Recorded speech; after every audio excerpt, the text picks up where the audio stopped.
The Indo-Japanese two-strokes like the Kawasaki KB series, the Yamaha RX series, and the Suzuki AX series that we got from the late 80s to the early 2000s.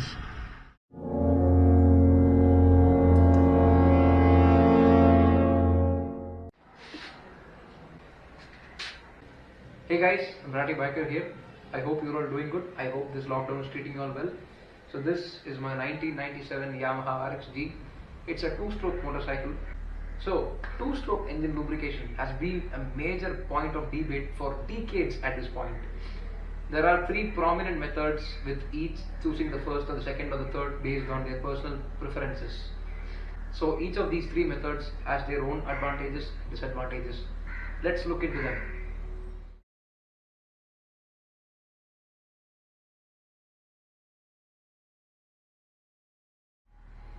So the first and most prominent method is pre-mixing. As the word pre-mixing implies, pre means before and mixing, you are combining multiple things together. So pre-mixing basically means that you have to add oil or mix oil with the petrol when you are filling up at a fuel station.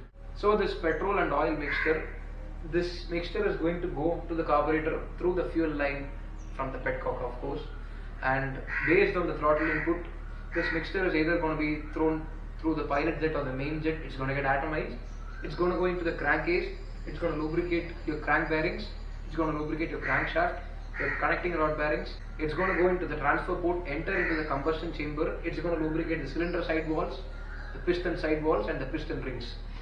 So that's it, it's simple.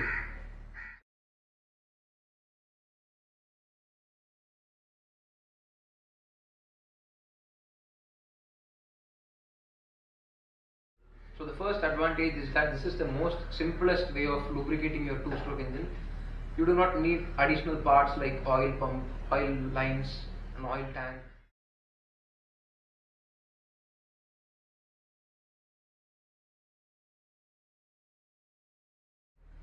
The second advantage is that you do not need to maintain an oil pump because there is no oil pump to maintain. So you don't need to bleed the air every time, you do not need to clean the oil tank every time, you do not need to worry about the oil lines clogging up due to dirt or dust or stuff like that.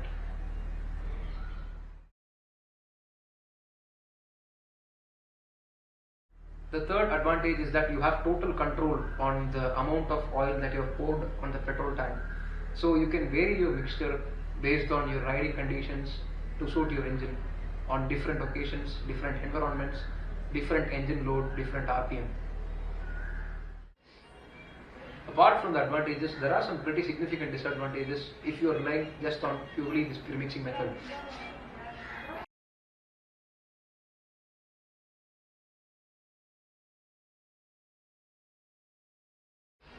We are all humans and we do have our errors and we do forget things, and this is the first biggest disadvantage. We forget to add oil with the petrol at very rare occasions if we are in an emergency. This can totally destroy your engine because if you do not have oil with the petrol, there is no lubrication for the engine, so there is going to be much higher levels of friction between the crucial parts like the crankshaft bearings, the connecting rod bearings, the connecting rod, the piston side walls, the cylinder side walls and the piston rings. So more friction equals more heat, and more heat on metals, as you guys know, will cause it to expand rapidly. Such expansion which you do not want. So what happens is that as they expand, they will start to rub each other and there is no oil to reduce this friction, and they ultimately stop grinding each other. And this stopping is called as engine seizure, or in other words, engine failure. In some cases, if the seizure happens at a higher engine speed, if you are traveling at a faster rate, it can also destroy your crankshaft and your connecting rod. Basically means that you need to rebuild your entire engine, and that's going to cost a lot of money for a simple mistake.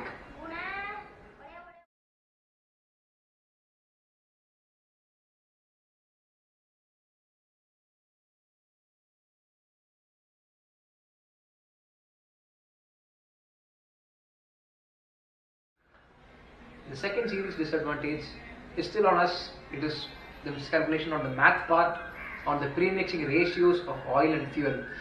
If this goes wrong, you are either pre-mixing too much of oil for too little petrol, or pre-mixing too little oil for too much petrol. So guys, always remember the mixture, it has to be proper. It should not be too rich, it should not be too lean. And this rich and lean scale does not apply to just air and fuel, it applies to oil, fuel and air also.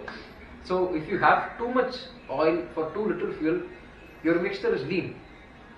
And lean mixture will cause stuff like starting trouble, performance won't be that great, and the engine will run considerably hotter. And in some worst case scenarios, it can blow a hole in your piston, and yeah, that is engine failure and you need to rebuild your engine. And in the next case, if you're premixing too little oil for too much of fuel, you're still going to seize up your engine because the engine needs a lot more oil than what you have premixed, and higher friction, higher heat, expansion, and boom, your engine is paperweight.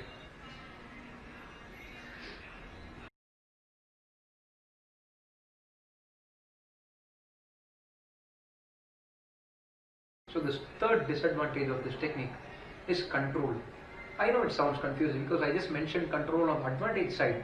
Let me explain why it's a disadvantage. On the advantage side, control implies that you have control on how much oil you're mixing here with the petrol. So let's talk about engine load. On different loads based on the throttle inputs, it's going to require different amount of oil with the petrol to lubricate these crucial parts. But the problem is control. You only have control on premixing oil with the petrol till here. Beyond this, you do not have control. You cannot dynamically adjust how much oil goes into the cylinder. So what usually happens is that an idle engine is going to get too much oil into the engine, and carbon deposits are going to build up much faster, and it will heat up too much because the mixture is lean. And an engine that's at higher RPM, it's going to receive a little less oil, but since you had too much oil on the idle RPM, that will be used up on the higher RPMs. So you need to be careful there. As from my experience, it has not affected me much, but this is a disadvantage regardless.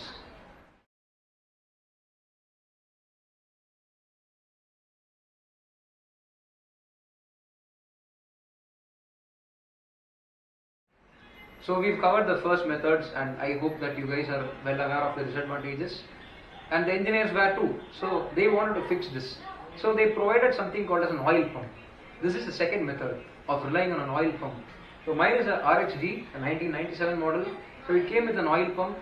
The other motorcycles like the Suzuki AX series, like the AX100, the In Suzuki one, Max 100R, Suzuki Samurai, Shogun, Shaolin, all these came with an oil pump. And the Kawasaki KB series, Kawasaki Bajaj series, 100, 125 RTZ, all these models also came with an oil pump. The earlier SD Oil King also came with an oil pump, but was quickly discontinued.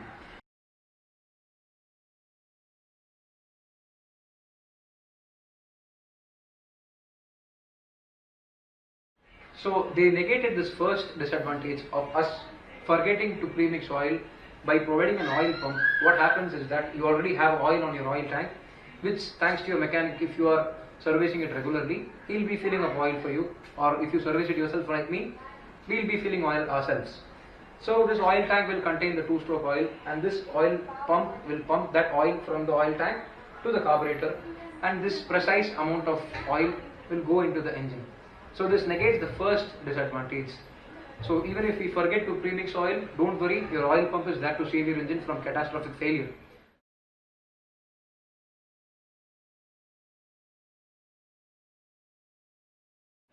And notice how I said proper mixture. The second one, it negates the second problem, where in the premixing method we miscalculate and we either premix too much oil or too little oil, ultimately causing engine failure.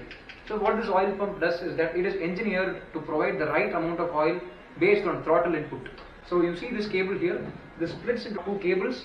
One goes to the slide to control your throttle input, one goes to the oil pump. I do not have it currently, I'll explain it to you later. So that negates the second disadvantage.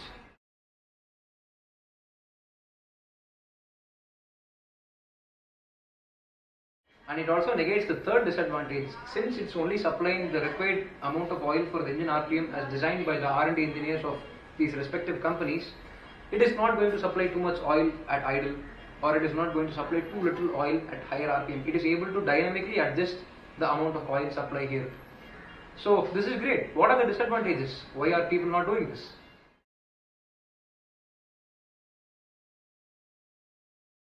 there are some disadvantages here. It does bring some problems along with it.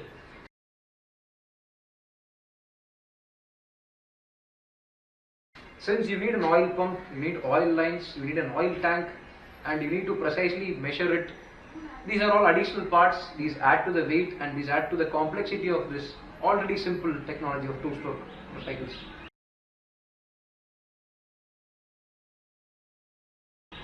The second disadvantage is that higher amount of parts, higher amount of maintenance. You need to make sure that your oil tank is clean. You need to make sure that your oil pipe is clean. You need to make sure that your oil pump is clean. There is no air bubbles sticking here and there. The company does provide a small screw where you open it up to bleed out the air so that oil supply is clean and proper.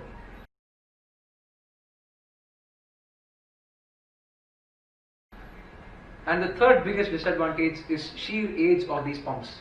These pumps are very old. This bike is actually older than me, like 2 years elder to me. So you cannot exactly rely on them to supply oil. They can fail anytime without a significant warning. On a Suzuki or a Kawasaki series, you have an oil indicator. It says if you have too little oil, it asks you to fill it up. But on a RX series like this, specifically 100, 135 RXG, even the RX 135 5-speed does not have an oil level indicator, not the Z or the 5-speed. So you need to make sure that you check the oil every time, and if you forget to check the oil, there won't be oil and engine seizure due to lubrication failure occurs. So these are the two methods and these are the advantages and disadvantages. So why not combine both of these? Let us have the advantages and the simplicity of premixing, and let us also have the advantage of oil pump saving the engine if we have disadvantages on both the sides. There are advantages here also. So premixing oil in the tank, you are saving your engine in case of an oil pump failure, and premixing oil with the tank will keep your tank clean. It will avoid tank rusting issues. Actually forgot to mention this on the first part, but here it is. Premixing also avoids tank rusting, since oil is a great tool to fight against rusting due to moisture. So this is going to negate the disadvantages of the oil pump slightly. The second advantage has to be the oil pump. So it is going to still dynamically adjust and provide the right amount of oil to the engine. So I used to believe that this was the best method, but I changed my opinion. Let us come to the disadvantages. The first and biggest disadvantage is that both your oil tank and your oil pump is supplying oil. This means that there is too much oil being supplied to your engine. So again, lean mixture, hotter explosion, hotter combustion means more friction, and yeah, there is more expansion. And this can cause some small problems like engine starting trouble in the early mornings. Cold starts might be a pain, and yeah, performance might not be all that great. The more you mix oil with, your performance will slightly go down as your explosion is not that great. You have to remember, petrol with oil does not explode as well as pure petrol, and oil with petrol does not lubricate as well as pure oil. So that's a double-sided disadvantage here. So that's the biggest disadvantage of the last method of doing both premixing and using the oil pump. You do save your engine in case of a pump failure, but still you're running pretty lean.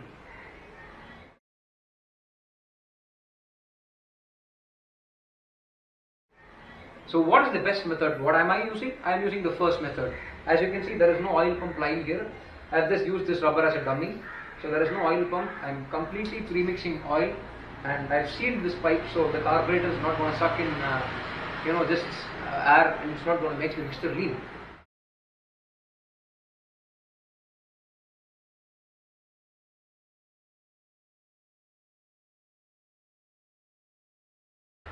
So again, advantages are that there is no tank rust. I have complete control over how much oil I mix and stuff like that I previously mentioned.